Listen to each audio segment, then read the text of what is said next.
시브리 11장 5절 죽음도 이길 수 있습니다. 믿음으로 에녹은 죽음을 보지 않고 옮겨졌으니 하나님이 그를 옮기심으로 다시 보이지 아니하였느니라. 그는 옮기시기 전에 하나님을 기쁘시게 하는 자라 하는 증거를 받았느니라. 아멘. 자, 우리 창세기 이 5장에 보면 이 에녹에 대한 기록이 단 5구절로 기록이 4구절로 기록이 되어 있습니다. 65세에 무드셀레를 낳았다. 또 무드셀레를 낳은 후 300년을 하나님과 동행하며 자녀를 낳았다. 그리고 365세를 살아가며 믿음으로 살았는데, 믿음으로 살았다는 이 사실적 증거를 하나님과 동행했다라는 말로 요약을 하면서 하나님과 동행된 그 삶으로부터 하나님이 에녹을 데려가심으로 말미암아 에녹이 세상에 있지 아니했다라고만 기록이 되어 있어요. 자, 오늘 본문은 시브리 11장 믿음장이 됩니다. 이 믿음장에 오늘 5절에 에녹을 등장시키고 있는 거예요. 에녹의 믿음. 우리가 잘 아는 대로 시브리 11장 1절부터 믿음은 바라는 것들의 실상이요 보지 못하는 것들의 증거라, 이렇게 하면서 선진들이 이를 증명해내었다, 이렇게 말씀을 하고 있습니다. 믿음이 무엇입니까? 믿음이 줄 수 있는 것이 무엇이더냐 이 말이지요. 믿음이 줄 수 있는 것이 무엇이냐라고 하는 이 사실과 더불어 믿음은 하나님과의 동행에 있다, 이렇게 정의를 하고 있는 거예요.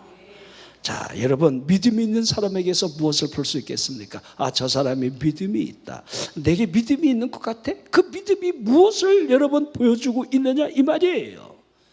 자, 이와 같은 사실을 지금 오늘 에녹이 그대로 보여주고 있는 거예요. 이렇게 정의를 하고 있는 거죠. 그는 옮겨지기 전에 하나님을 기쁘시게 하는 자였다. 하나님을 기쁘시게 하는 자. 그러면 우리 한번 물어봤으면 좋겠습니다.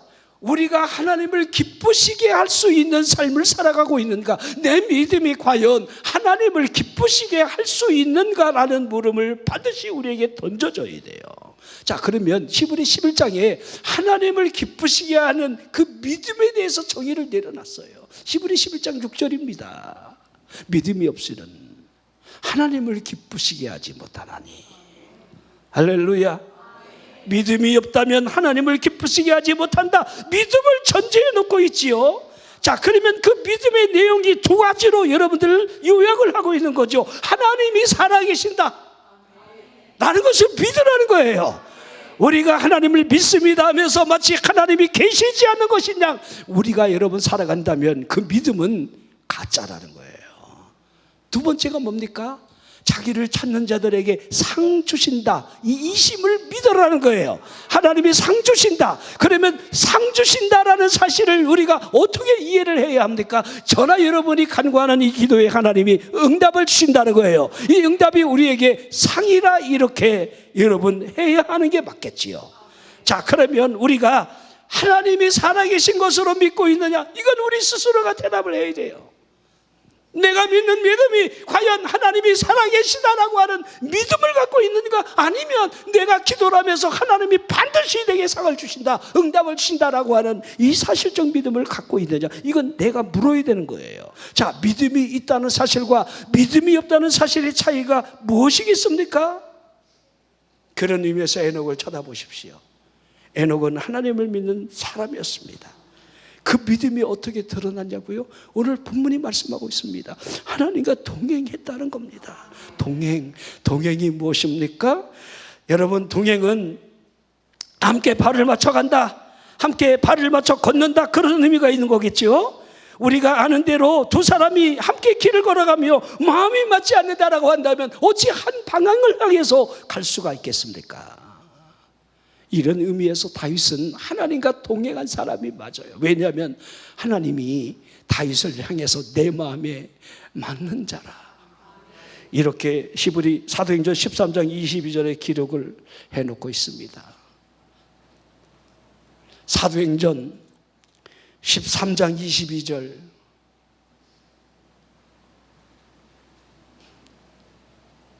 사도행전 13장 22절. 자, 내 뜻을 다 이루리라. 하나님이 내 마음에 맞는 사람이라 이렇게 하시면서 그를 통해서 내 뜻을 다 이루리라 이렇게 하신 거지요. 자, 내 뜻을 저를 통해서 이루겠다 이 하심을 통해서 우리가 딱 느끼는 뉘앙스가 뭐예요? 하나님 마음에 꼭 들었다는 거예요. 우리가 간혹 그러잖아요. 내 마음에 딱 들면 나 다 줄게 그러잖아요. 우리가 왜 여러분 내게 있는 거 너 다 줄게 왜 그러는 거예요? 마음에 안 드는데 다 줘요? 마음에 드니까, 너무 좋으니까, 나와 뜻이 합하니까 그렇게 행할 수 있는 이 이해를 우리는 얼마든지 가질 수 있지요.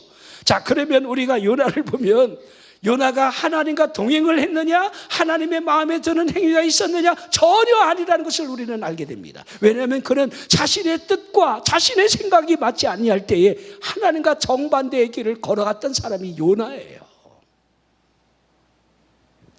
자, 그 걸음이 어떤 걸음이었습니까? 풍랑을 만나는 걸음이었지요. 하나님도 참 대단히 집요하셔요. 주리를 틀어서 결국에는 물고기 뱃속에 집어넣고 여러분 니누의 해안가에다가 토해내게 하는, 하나님이 그걸 다 이미 알고 있는 거예요. 이미 예정에 놓고 있는 거예요. 이거 하나의 여러분들 하나의 그림자 예표로 보여주고 있는 거예요. 우리 요나가 여러분 물고기 뱃속에 있다가 토해내는 이 사건을 우리 예수님이 부활로 이미 여러분 그 사건을 지금 설명해 가고 있는 거예요. 부활함으로 말미암아 그 백성들이, 니누의 백성들이 회개하고 그들이 구원받게 하는 그 놀라운 의도를 그렇게 그림자로 여러분들을 설명을 해 나가고 있습니다. 내 뜻대로 발걸음을 향하고 있는 채로 동행이 가능하냐 이렇게 묻는다면 뭐 이구동성으로 아니라고 할 겁니다. 에녹을 보십시오. 에녹은 믿음이 있었고 그 믿음이 하나님과의 동행하는 믿음이었다는 거죠. 자, 그러면 에녹이 뭔가 특별한 것이 있어서 특별한 사람이기에 하나님과 동행을 했겠는가? 이건 결코 아니라는 것을 우리가 먼저 인정을 해야 돼요. 에녹에게는요, 다만 그에게 믿음이 있었다는 사실적 전제가 여러분 히브리 11장에서 증거를 하고 있어요. 창세기 5장에 등장하는 이 4절 또한 에녹에게 하나님과 동행하는 믿음이 있었다라고 하는 이 사실적인 내용만이 기록이 되어 있다는 거예요. 자, 보십시오. 우리가 엘리야를 보면 엘리야가 우리와 성정이 같은 사람이라 이렇게 증언을 하고 있습니다. 이게 여러분들 야고보 5장 17절 18절에 이미 기록이 되어 있지요. 엘리야는 우리와 성정이 같다. 근데 그가 무엇을 한 겁니까? 믿음으로 기도했다. 하나님 비가 오지 않게 해주십시오. 저들이 주리를 틀어야, 하나님이 주리를 틀어야 저들이 회개하고 깨달을 겁니다. 3년 6개월 동안 비가 오지 아니에요. 다시 그들이 돌이키기를 원하면서 여러분들 기도하는 이 장면이 갈멜산에서의 위대한 승리가 있고 난 이후에 여러분들 다시 기도한 즉 하늘이 비를 내었다라고 하는 사실을 증명하고 있습니다. 무엇을 말하고 있습니까? 단 하나지요. 엘리야는 우리와 성정이 같다는 거예요. 다르지가 않다는 거예요. 자, 그런 의미에서 이 에녹을 보라는 겁니다. 에녹이 특별한 사람이었을까? 아니라는 겁니다. 어찌 보면 엘리야보다 여러분 못하면 못했지 에녹이 뭔가 특별한 그런 능력을 행했다 이런 것이 전혀 기록이 되어 있지 않아요.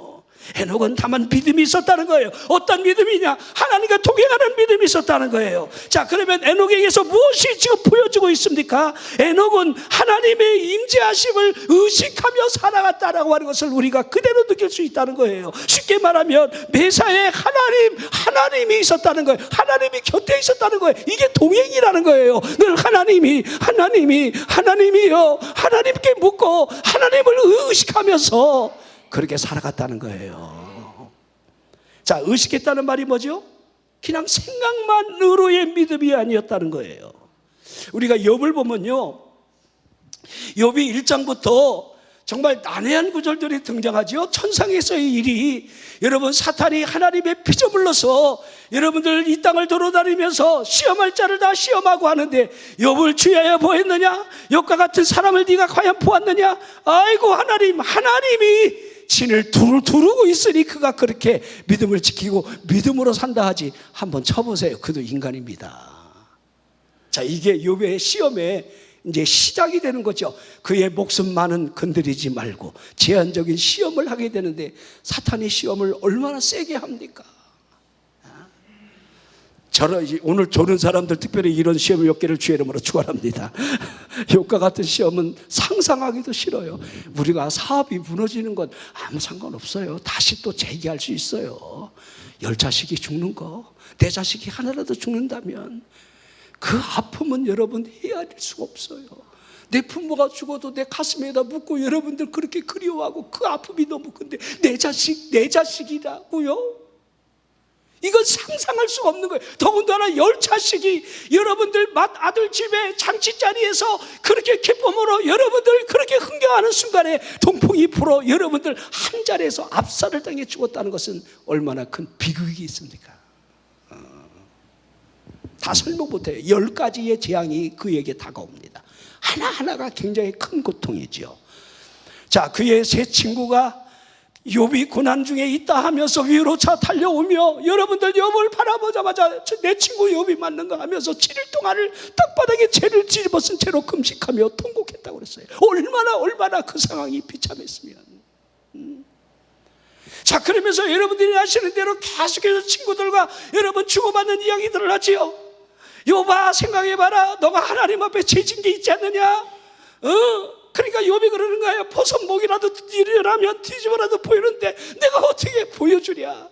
나는 그런 적이 없노라. 이런 이야기들이 쫙 여러분들 길게 욥기서에 여러분들 설명해 나가고 있습니다. 근데 욥기 42장 마지막 장에 보면 욥이 진정으로 회개하는 장면이 기록이 되어 있는데, 욥은 이러한 믿음을 지녔습니다. 하나님이 못하실 일이 없는 것을 나는 믿는다. 하나님이 무슨 계획을 하시든 못 이루실 리가 없다. 난 이걸 믿는다.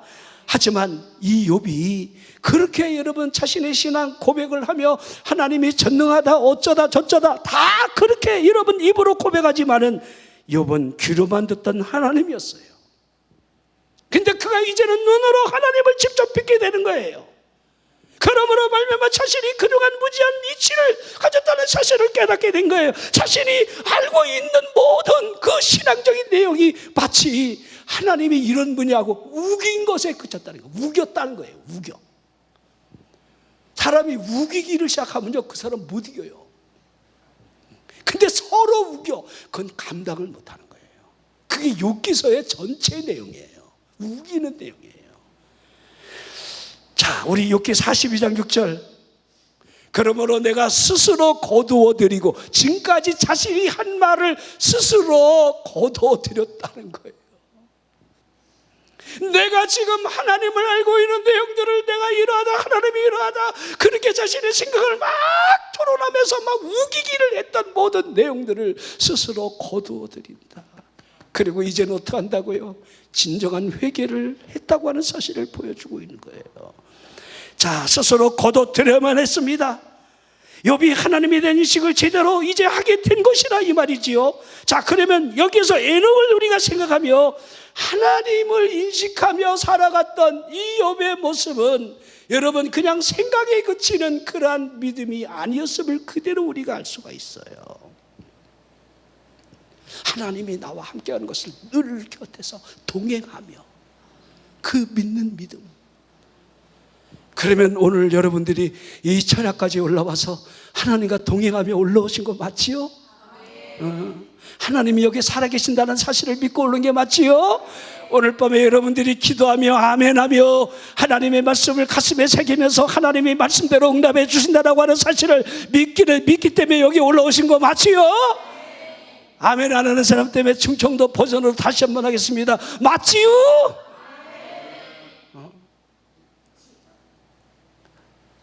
아니, 지금 상태가 두 사람이 안 좋아서 제가 자꾸 그러는 거예요. 상태가 두 사람이 이상하게 안 좋아. 여러분들이 여기 있으면요 다 보여. 나 하나쯤 안 볼 것 같지요? 다 보여. 다 느껴. 은혜 받는 것도 느껴요. 째려보는 것도 느끼고, 관심이 없다는 것도 느끼고. 이 설교가는요 그냥 몸으로 다 느껴요. 목사님 말씀을 받겠습니다. 목사님 아멘입니다. 목사님 그렇지요. 오늘 나 은혜 받겠습니다 하는 이 자세가요 그냥 여기 있으면요 그냥 느껴져요. 그러면 이 설교하는 사람은요, 하나님 저에게 은혜를 주십시오, 하나님 저에게 큰 능력을 주십시오, 이런 여러분 의도를 가지고 말씀을 막 전하게 되는 거예요. 그래서 가끔가다 손가락질을 막 이렇게 하는 곳에는요, 능력이 가라고 그러는 거예요. 이렇게 안 하는 데는 네 맘대로요. 그런 의미가 있는 거예요. 자, 그러면 우리가 하나님이 나와 함께 하느냐라고 하는 임재의식, 이 믿음이 있는가를 오늘 저녁에 여러분들이 다시 묻고 또 묻고 또 물어야 돼요. 자, 하나님이 함께 하신다, 그라는 사실적 인식이 여러분들 하나님이 살아계신다라고 하는 사실과 여러분 결코 다르지 않습니다. 하나님이 살아계신데 내가 드리는 이 기도에 하나님이 응답을 안 하실 리가 없다, 이렇게 믿는 거, 이게 여러분 합당한 신앙생활이 되어야 한다는 거예요. 우리 갈멜산 위에 엘리야의 기도를 우리가 보면 잘 알 수가 있습니다. 바알 제단이 보이지요?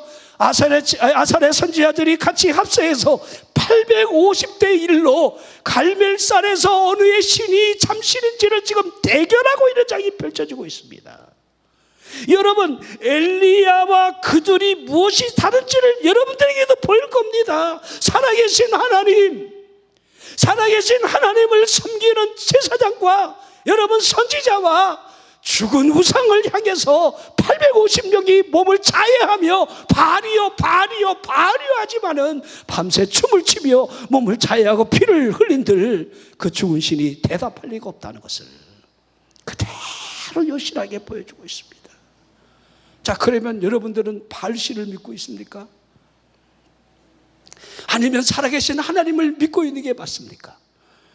그런데 어찌하여 여러분이 살아가면서 살아계신 하나님 앞에 기도하며 기도 응답이 없다, 기도 응답을 받은 적이 없다, 이렇게 우리 입으로 이렇게 여러분 죽은 간증을 우리가 하고 있느냐 이 말이에요. 여러분 물어보십시오. 여러분 기도한 거에 대한 응답을 얼마나 받았습니까? 우리 어떤 권사님은 나한테 그래요. 목사님처럼요 기도 딱딱 받으시오. 그거 여러분 당연한 거예요. 저한테 물어보십시오. 저도 응답 다 받으시오. 안 받은 것도 다 받은 거야. 여러분, 응답이라는 게 세 가지가 있어요. 기도할 때 응답이 세 가지로 오는데, 하나님의 첫째는 즉각 응답이 있어요. 그래 알았다, 예수 하는 응답이 있어요. 두 번째는요, 미직직한 게 있어요. 기다려라, 하나님이 이것도 아니고 저것도 아니고. 그리고 아예 노하는 응답이 있어요. 하나님이 그거 안 된다, 하나님 거절해버리는 것도 응답이에요. 자, 이와 같은 사실들을 우리가 깨닫는다라고 한다면 하나님께서 살아서 우리에게 역사하는 그 역사함이 어떠한 줄을 매 삶 속에서 여러분들 체험을 하게 되는 겁니다. 여러분, 정말 하나님이 살아계신다라고 믿는 것이 여러분에게는 사실적이 됩니까? 그렇다라고 한다면 이 에녹처럼 여러분이 살아계신 하나님을 믿는다 말하는 우리의 삶 속에 그분과의 동행이 있는가, 이걸 물어야 된다는 거예요. 여러분, 동행한다는 의미가 무슨 의미가 되겠습니까? 우리가요 착각하고 있는 것 중에 하나가요, 하나님과의 동행을 마치 산책하듯이 한두 번 교제한 것으로 하나님과 동행하고 있다, 이렇게 착각을 하고 있어요. 여러분, 동행이라는 이 단어 안에는 교제의 지속성이 들어져 있는 거예요.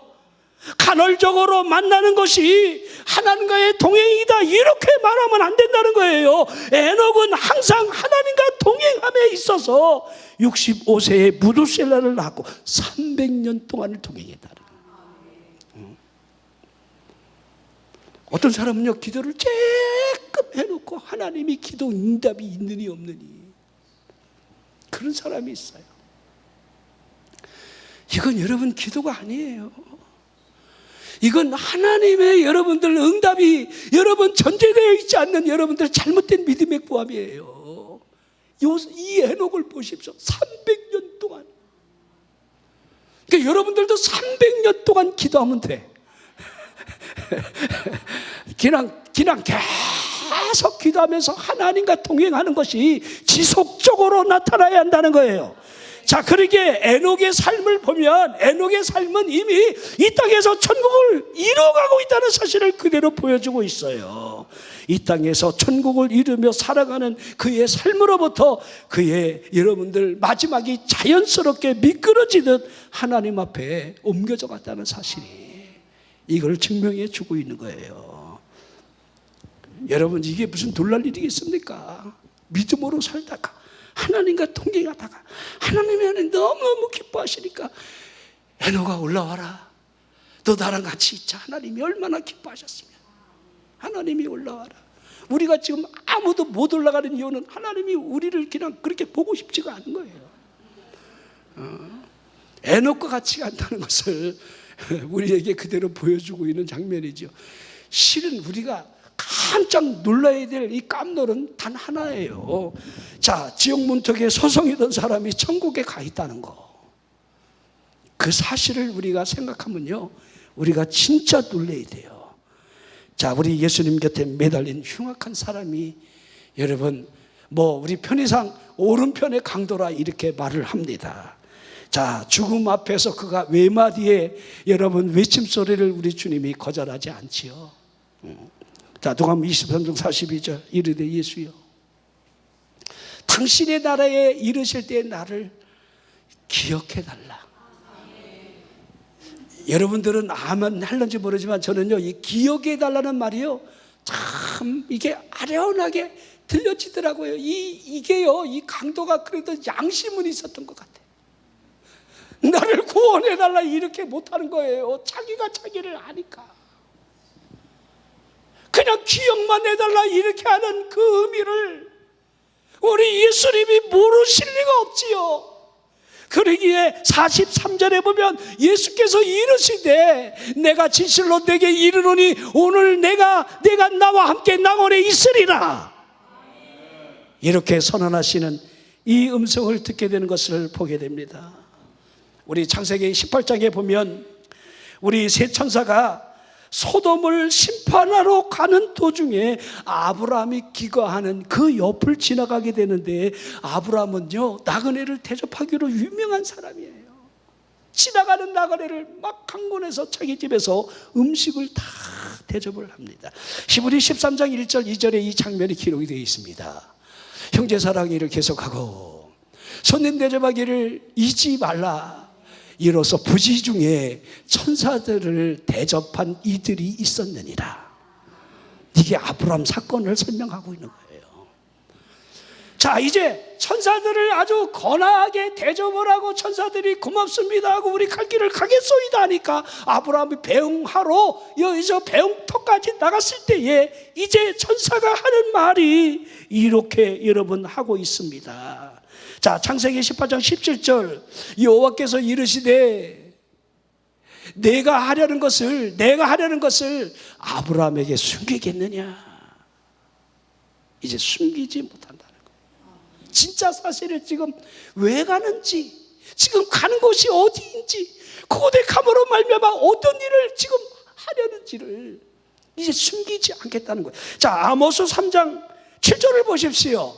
주 여호와께서는 자기의 비밀을 그종 선지자들에게 보이지 아니하시고는 결코 행하심이 없겠다.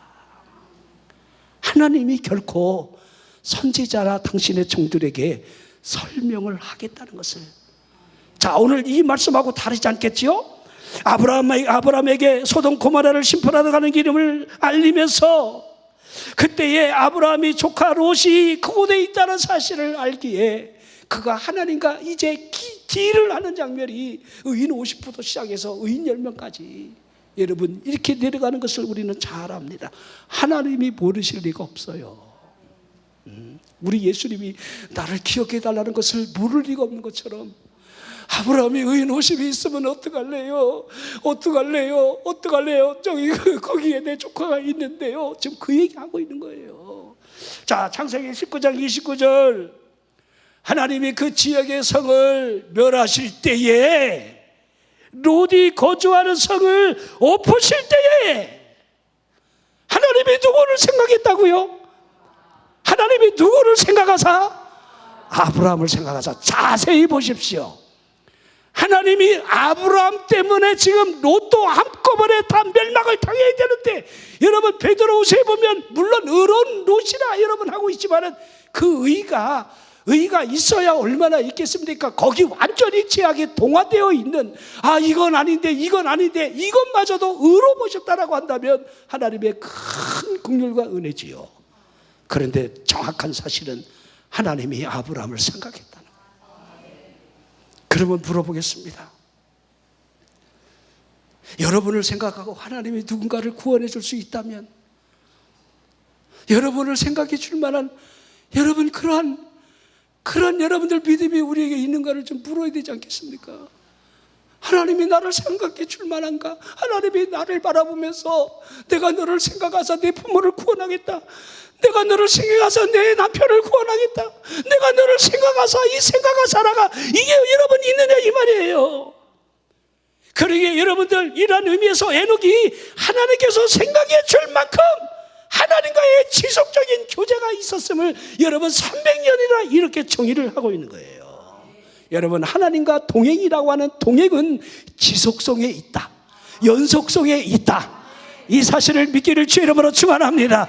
한두 번 기도해놓고 1년 2년 기도해놓고 여러분 어쩌고 저쩌고 하나님과 어쩌고 저쩌고 그렇게 여러분 말을 하면 안 된다는 거예요. 꾸준하게 하나님과의 동행은 연속성에 있고 지속성에 있다는 거 여러분이 믿기를 바랍니다. 믿음으로 살아가는 이 경건의 행위에 있어서 우리들이 어떤 날은 간절하게 부르짖는 기도도 있지만은 어떤 날은 비해져던 낙엽처럼 땅에 살짝 여러분들 붙어 있는 이 여러분들 모습처럼 여러분 기도가 처지는 그 이유들이 어디에 있겠습니까? 어떨 때는 할렐루야 그러다가 어떨 때는 놀렐루야, 어떨 때는 주여 그러다가 어떨 때는 나요, 이런 이유가 어디에 있느냐 이 말이에요. 자, 하나님과 동행은 변함이 없는 지속성이 있어야 한다. 하나님과의 동행을 달리게 하듯이 하면 안 된다는 거예요.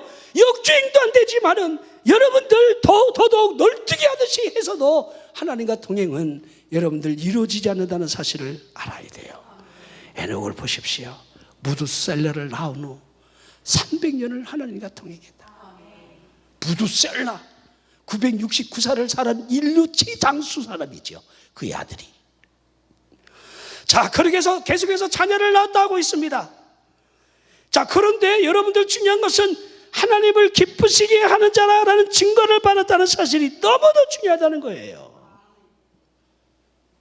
하나님을 기쁘시게 하는 자라는 증거를 얻었다.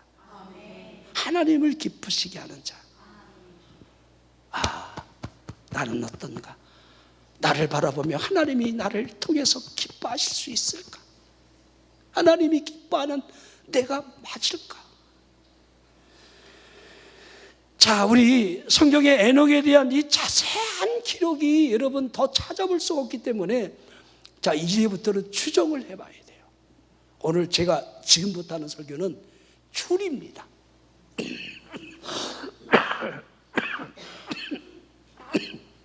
그랬지 않았을까라고 하는 추정을 해가면서 여러분들이 이 에녹을 좀 더 이해하고 내 삶이 또 이렇게 같이 여러분들 이렇게 적용을 해 나갈 수 있어야 돼요. 자, 우리 하나님과 동행하고 하나님을 기쁘시게 하는 삶을 살아간 에녹에게 어찌 보면 삶의 연대기가 전혀 기록이 안 돼 있어요. 이 의미가 무엇일까? 아마 에녹 또한 우리와 동일한 평탄한 삶은 아니었을 것이다 라고 하는 여러분들 뉘앙스가 그대로 우리에게 녹아져 드는 거예요. 자, 다시 말해서 에녹이 경건한 삶을 살아갈 만한 그런 환경에서 살아간 것은 아니었을 것이다. 이렇게 우리가 추정해 볼 수 있다는 거예요. 에녹은 아담의 7대 손이지요. 이게 7대 손이다. 다시 말하면 장손이었다는 거예요. 장손. 자, 당시 관습에 따라 이 장손은요, 집안의 족장이고 제사장이고 선지자입니다. 다시 말해서 여러분 그 가문을 대표하는 가장 주목받는 인물이 바로 그였다, 이렇게 해야 하는 거지요. 족장으로서 우선적으로 해야 할 일들이 얼마나 많았겠습니까? 그 일들을 처리하면서, 공무를 처리하면서 순탄했을까? 그렇지 않았을 겁니다. 막 민원이 들어오고 왜 그렇게 하느냐, 얼마나 여러분들 시달렸을까라고 하는 것은 충분히 여러분들 상상이 되는 거예요. 그가 행하는 모든 공무에 모든 사람들이 동의를 해줄까? 아니라는 거예요. 우리 교회가 재개발을 하면서 조합장님하고 이제 이렇게 같이 대화를 이렇게 나누게 되면 교회는 이 말이 너무도 많다는 거야. 교회는. 근데 우리 교회는 말이 없어요. 왜냐하면 제가 설명을 잘 안 하니까. 어디쯤 질 겁니다. 우리 어디다 땅을 받을 겁니다. 뭐 이 정도 외에는 구체적인 것을 얘기를 안 하니까. 그런데 다른 교회들은 아닌 것 같아요. 그러니까 막 여기서 말 나오고 저기서 말 나오고 막 말이 막 너무도 많다는 거예요. 목사님 교회는요 피곤해요. 막 그래서 내가 맞아요. 그래서 한마디로 해서 인간이란 다 그래요. 내가. 그러니 여러분 에녹이 얼마나 여러분 힘들었겠습니까? 왜 일처리를 이렇게 하느냐? 왜 내 편에서 이렇게 말을 들어주지 않았느냐? 얼마나 에녹이 공무를 집행하며 반대하는 사람 때문에 힘들었을까? 아마 경건한 삶을 유지하기에는 굉장히 힘들었을 것이다, 이렇게 추정이 가능하다는 거예요. 자, 여러분들 한번 생각해 보십시오. 자, 이게 우리가 먹고 살려고 우선순위가 뭐 직장이나 뭐 사업이나 여러분들 뭐 장사를 한다든가 하는 일에 여러분들 우리가 우선을 둔다라고 한다면 하나님과의 교제가 원활할까요? 원활하지 못해요. 우리 장로님 그래도 처녀 나오려고 우리 애를 쓰지만은 3일 예배는 거의 못 나옵니다. 3일 예배도 공예배다 생각하고 하나님 앞에 목숨을 걸고 예배를 드리겠다 하려면 하겠죠. 그렇죠. 근데 그런 마음을 안 먹는 거죠. 왜 이래요? 내가 이렇게 대놓고 얘기하는 게 낫지 않아요? 여러분, 제가 에녹을 설명하면서 우리가 여러분들 목구멍이 포도청이라고 여러분들 장사치들이 하나님 앞에 가까이 나가는 게 쉽겠느냐? 아니라는 거예요. 어렵다는 거예요. 어린 바뿐이 없습니다. 자, 여러분들, 이게 하나님과의 여러분 원활한 교제를 이루기 위한 방해물들은 다 각자마다 다 달라요. 이유가 다 달라요. 공부하는 학생들 힘들어요. 자, 분명한 사실 하나는 그 무게추가 어느 쪽으로 기울어지느냐에 달려있는 겁니다. 장사하는 사람이 예배가 우선이다 이렇게 우선순위를 둔다는 게 쉬운 일이다 이렇게 결코 말을 못해요. 맞아요, 틀려요. 난 장사 안 하니까 이러지 말고, 여기 장사하는 사람은 아무도 안 나왔어. 자, 여러분, 어떠한 함수 한계를 이룰 때에 이 선을 긋는다는 사실 자체가 동행한다는 사실에 여러분 이 여부를 가리는 거예요. 하나님과의 동행. 이럴 때는 동행하고 저럴 때는 어쩔 수 없다, 이게 동행이 아니라. 그럼에도 불구하고, 자, 에녹을 보십시오. 65세에 무두셀라를 낳았고 300년을 하나님과 동행했다. 그리고 자녀를 더 낳았다 하고 있습니다. 몇 명의 자녀를 더 낳았는지는 기록이 되어 있지 않습니다. 자녀를 낳았고 라는 표현이 2번 기록된 것으로 볼 때에 2명은 아닌 것 같아요. 지금 뭐냐, 아주 심플하게 둘 낳고 셋 낳고 이랑 니캉네캉 이렇게 소가적으로 살아간 것이 아니었다는 거예요. 자, 그러면 대가족입니다. 여기서부터 한 번 더 추론을 해보겠습니다. 자, 대가족이라는 사실 이 하나만으로도 에녹이 하나님과 동행하는 것이 원활했을까? 아니었다는 거예요. 예. 조용히 하나님의 말씀을 묵상하거나 기도의 골방에 들어가 무릎을 꿇고 하나님 앞에 기도할 수 있는 그 여유가 그에게 있었을까? 아니라는 거예요. 얼마든지 에녹의 일상이 대가족이라는 사실적 의미 앞에 어떠했으리라는 것은 충분히 상상이 가능합니다. 대가족으로 인하여 소란스러움이 일상이 되었을 것이고, 그로 인해 얼마든지 이 안에서 막 끌어오르는 열불하는 거 있잖아요. 이게 열불. 우리 남자아이 둘만 키워도 이 안에서 막 열불이 나잖아. 무슨 남자아이 둘 키우면 무슨 공수부대장이 된다는 등 이러잖아요. 이죠. 이 안에 그냥 그래야죠. 우리 요한나 집사님 저 어린 거 새 때리고 정말 거의 막 돌을 닦듯이 해요. 그러나 얼굴이 늘 앵그리. 예, 이거 알지요? 그 앵그리 버전 알지요? 이 화를 잘 다스리면서, 그래 내게 하나님이 주신 선물이야, 그렇지 그럼 이렇게 여러분들 평안을 유지하며 하나님과 동행하고 하나님을 기쁘시게 하고 믿음으로 산다는 거 쉬웠을까? 아니라는 겁니다. 자, 그러면 물어보겠습니다. 여러분 보십시오. 내게 한량 같은 남편이 있는데 여러분들 평안을 유지할 수 있겠습니까? 저 죽을 인간, 죽일 인간, 썩을 인간 막 이러는데, 예? 상냥하지 아니한 아내를 데리고 살면서 여러분들 평안함이 올 수 있겠습니까?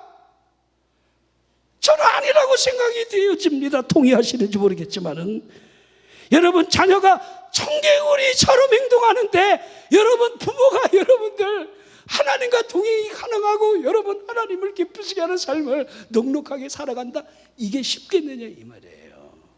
아닙니다. 우리 한나가 아들 주세요 그러잖아요. 왜 그래요? 분인나 때문에. 분인나가 격동함으로 말미암아.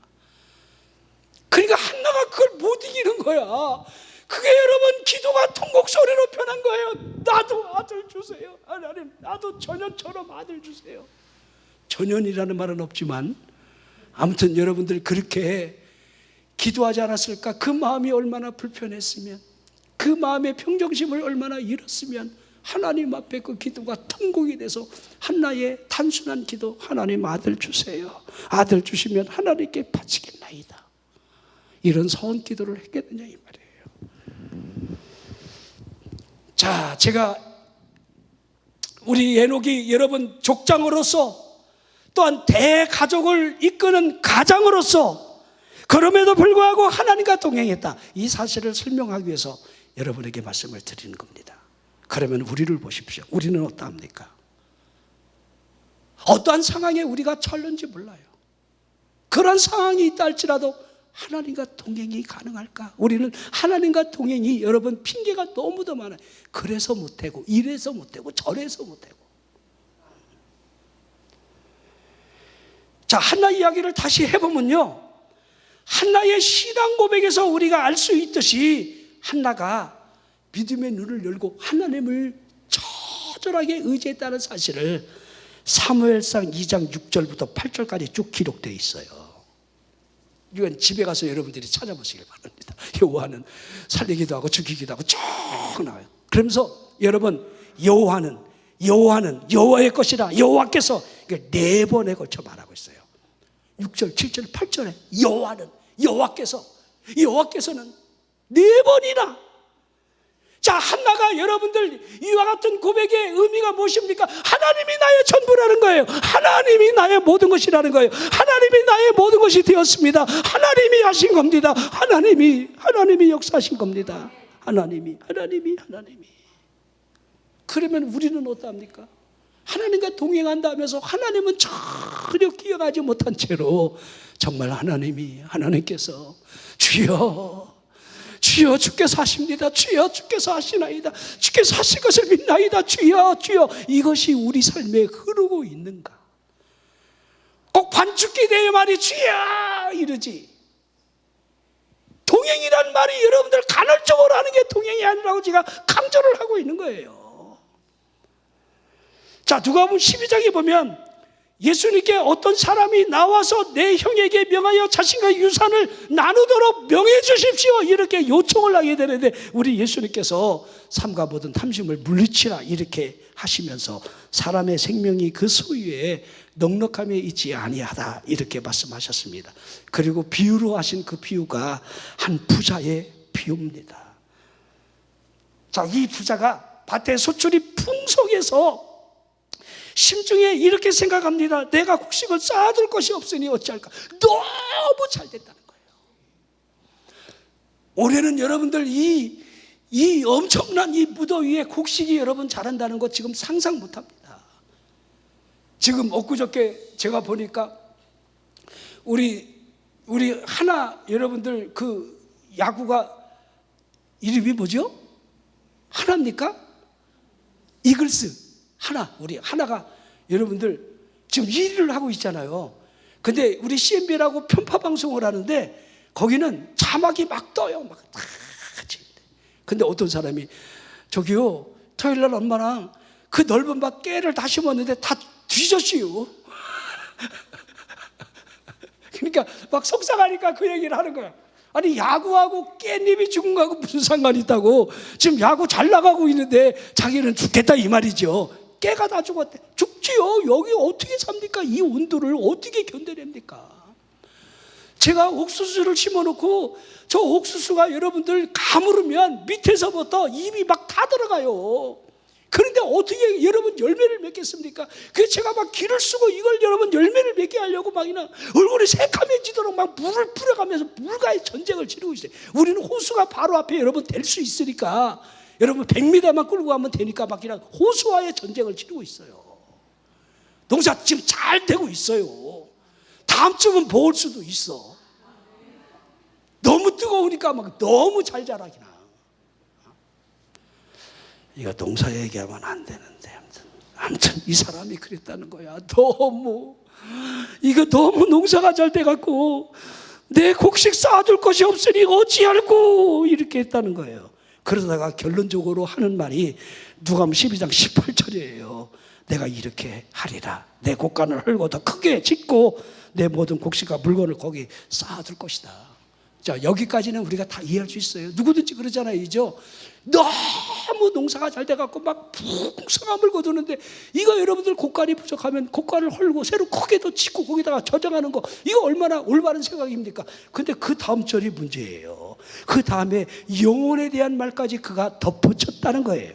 자, 19절 보면 또 내가 내 영혼에게 이르되 또 내가 내 영혼에게 이르되 내 영혼아 여러 해 쓸 물건을 많이 쌓아두었으니 평안히 쉬고 먹고 마시고 즐거워하자리라되.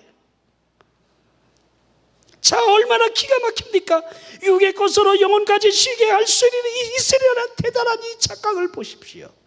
육에 속한 사람이 짧은 이 본문 내용 안에 내게라는 단어가 5번에 걸쳐서 여러분 말을 하고 있습니다. 하나님이라는 단어는 한 군데도 찾아볼 수가 없습니다. 하나님이 이렇게 보여주셨다. 하나님이 한 군데도 등장하지 않아요. 내가 했다니까. 내가. 자, 우리 예수님이 이 부자를 등장시키면서 지금 유산을 나와 나누게 해달라고 하는 그 사람에게 주는 여러분 교훈은 단 하나입니다. 사람의 생명이 그 소유에 넉넉함에 있지 아니하니라. 여기 있는 거예요. 자, 우리가요, 우리의 삶의 스타일이 이와 같을 때가 너무도 많아요. 생명과 소유에 대하여 잘못된 이해를 가지고 살아가는 사람들이 너무도 많다는 거예요. 오늘 죽을 줄도 모르고 돈 하고 있다는 거예요. 예? 내일 죽을지도 모르면서 자신의 꿈을 얘기하고 내가 앞으로 이런 일을 하겠다 저런 일을 하겠다 꿈을 얘기를 해요. 꿈 같은 얘기하지 마로.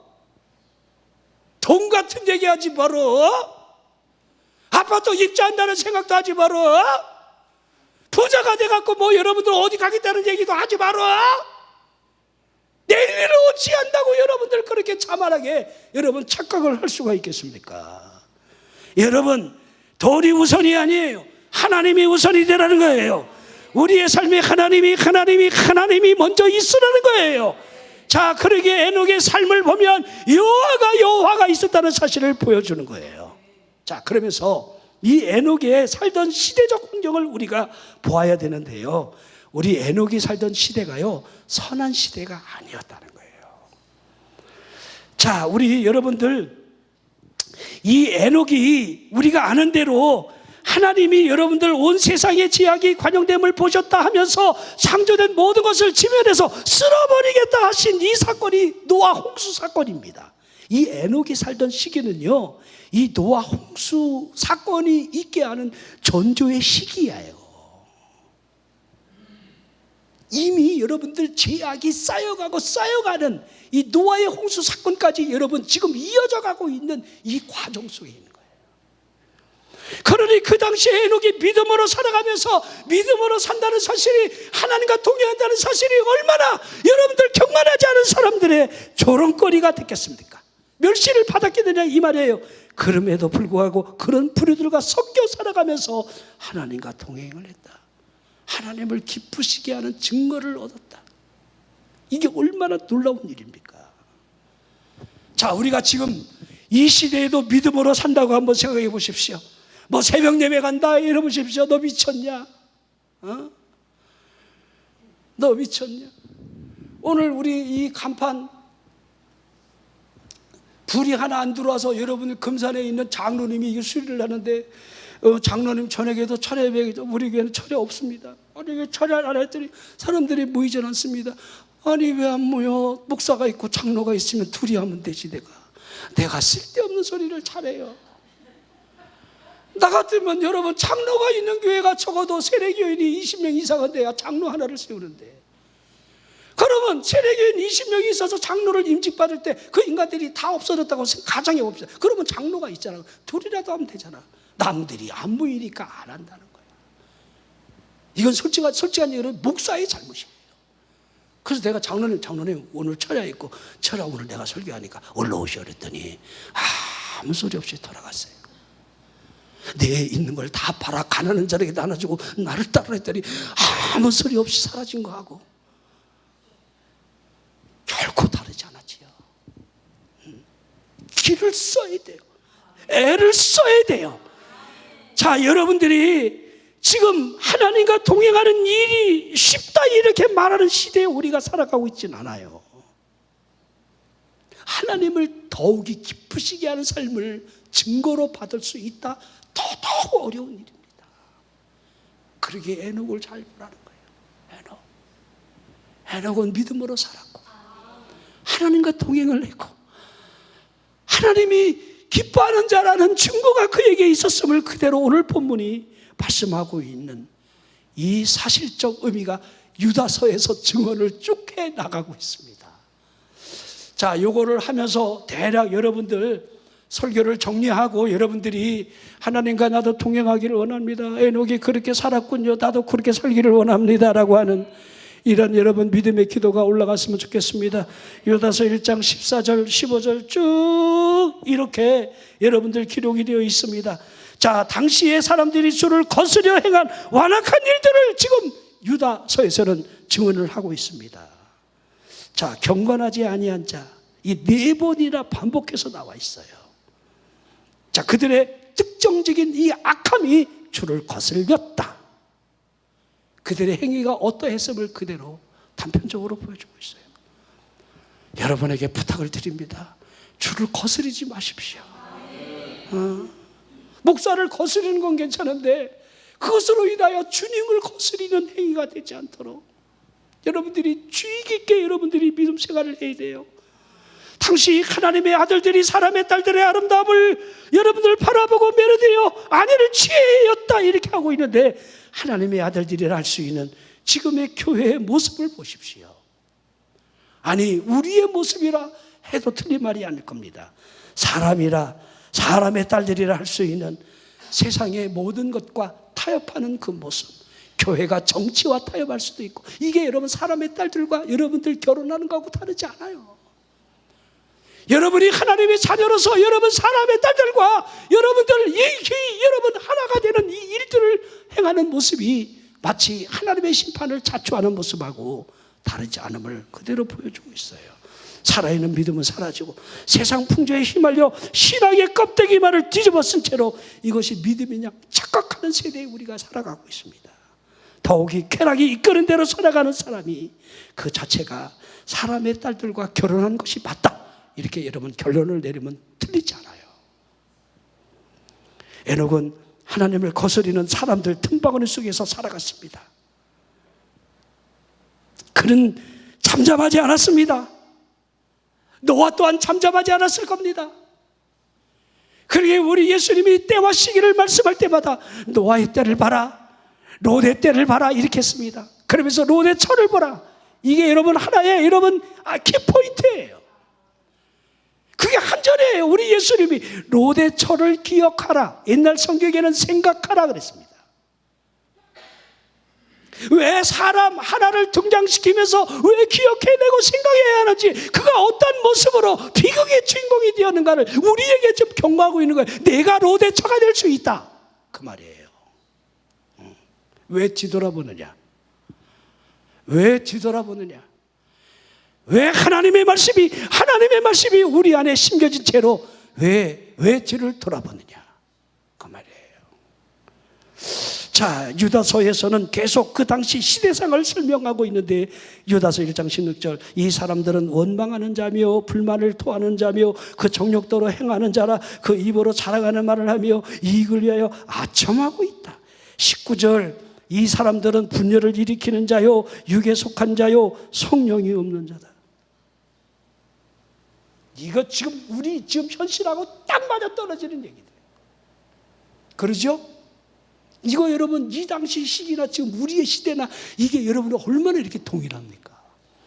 갈라디아 5장 보면요, 육체의 소욕은 성령을 거스리고, 그 열매가 이렇게 현저하게 갈라지고 있습니다. 육체의 일은 이러하니, 현저하니, 그리고 성령의 열매는 이러하니, 사랑, 희락과 평이, 내자비, 양선, 충성원의 절제, 이와 같은 것들을 금지할 법이 없네. 자, 한번 보십시오. 육체의 열매와 성령의 열매가 어쩜 그렇게 현저하게 육에 속한 자와 성령에 속한 자의 여러분들 이 대비되는 그 열매를 보라 하고 있는 겁니다. 그러기에 갈라디아 5장 24절에 그리스도 예수의 사람들은 육체와 함께 그 정욕과 탐심을 십자가에 못 박았느니라. 그리스도 예수의 사람들은 육체와 함께 그 정욕과 탐심을 십자가에 못 박아라. 십자가에 못 박으라는 거예요. 못 박았느냐 이 말이에요. 박았다가 뺐지요. 어떨 때는 박은 것 같은데 어떨 때는 잡아 뺀 것 같기도 하고. 이게 여러분들 우리의 현실이 아닐까. 십자가에 못 박았느니라. 정과 욕심을, 탐심을 십자가에 못 박았느니라. 자, 여러분과 제가 오늘 저녁에 기도하면서 하나님 십자가에 못 박기를 원합니다. 다 박아버리게 하여 주시옵소서. 육신적인 거, 육체적인 거 하나님 이거 다 십자가에 못 박기를 원합니다. 쾅쾅 박아버리세요. 쾅쾅이라. 자, 마지막 하나 더 할게요. 에녹의 삶의 여정의 끝이 여러분 어떠한가를 좀 보셨으면 좋겠습니다. 죽음의 강을 건너지 아니했지요? 지금까지 그 어떤 사람이 죽음의 강을 건너지 않았습니까? 니마 그 강을 건너지 마. 건널 왜? 어떻게 못 건너? 다 건너야지. 응? 죽음을 여러분들 에녹에 대해서 세상에 있지 아니하였더라 이 말의 의미가 죽음을 의미하는 말은 맞겠지만은 멸절이라는 의미는 아니라는 거예요. 에녹은 죽음을 맛보지 아니했습니다. 이 땅에서 그대로 하늘로 옮겨졌다는 거예요. 하나님과의 동행이 자연스레 하늘로 동행으로 이어졌다. 그 누구도 죽음의 강을 건너감에 있어서 두렵지 않은 사람이 어디 있겠습니까? 여러분들 혹시 죽음을 생각해 보지는 않습니까? 저도 요새 간혹 죽음에 대한 생각을 해요. 하나님, 내 죽음이 마지막이 주의 일을 하다 가는 길이 되게 해달라. 이렇게 늘 기도를 합니다. 병 들어갖고 아파갖고 그러지 말고 농사 짓다가 그 다음날 편안하게 죽게 해준지, 설교하다가 그 다음날 편안하게 죽게 해든지, 하나님 일하다 가게 해달라고. 그런데 여러분들 무릎이 시큰거리고 온몸이 쉬고 나면 한쪽 눈이 쏠려갖고 우리 식구가 그래. 여보 당신 눈 봐봐. 지금 눈 봐봐. 눈이 지금 한쪽으로 막 쏠려 있어. 그러니까 지금 내 체력이, 내 기력이 좀 못 받쳐준다는 것을 육체가 보여주는 거잖아요. 이죠? 반드시 우리 죽습니다. 그 죽음을 누가 어떤 죽음이라고 여러분 예상할 수가 있겠습니까? 죽음이 다가올 때 그 누가 여러분 두렵지 않은 사람이 있겠느냐 이 말입니다. 하지만 하나님과 동행이 있다라고 한다면 죽음의 철문이 열려진다 할지라도 죽음의 공포가 과연 올 수 있을까? 전 없다고 생각합니다. 죽음의 공포가 있을 수가 없어요. 하나님과 동행이 있는 사람이 맞다라고 한다면 사망이 어찌 손을 대겠습니까? 하나님과 동행하는 이 삶의 여정의 끝이 에녹에게는 하나님이 그를 데려가심으로 세상에 있지 아니하였더라. 하나님이 데려가셨다는 거예요. 하나님이.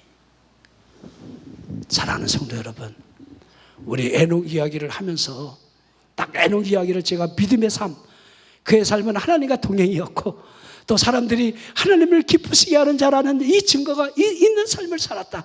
이 딱 세 가지를 정리를 하면서 우리 믿음으로 살아갑시다. 다른 거 바라보지 말고 계산하지도 말고 하나님 바라보고 하나님 살아 역사하시는 걸 믿고 기도할 때 응답 주심을 믿고 하나님께 맡기고 여러분 나가는 이 하반기가 되기를 주의 이름으로 축원합니다.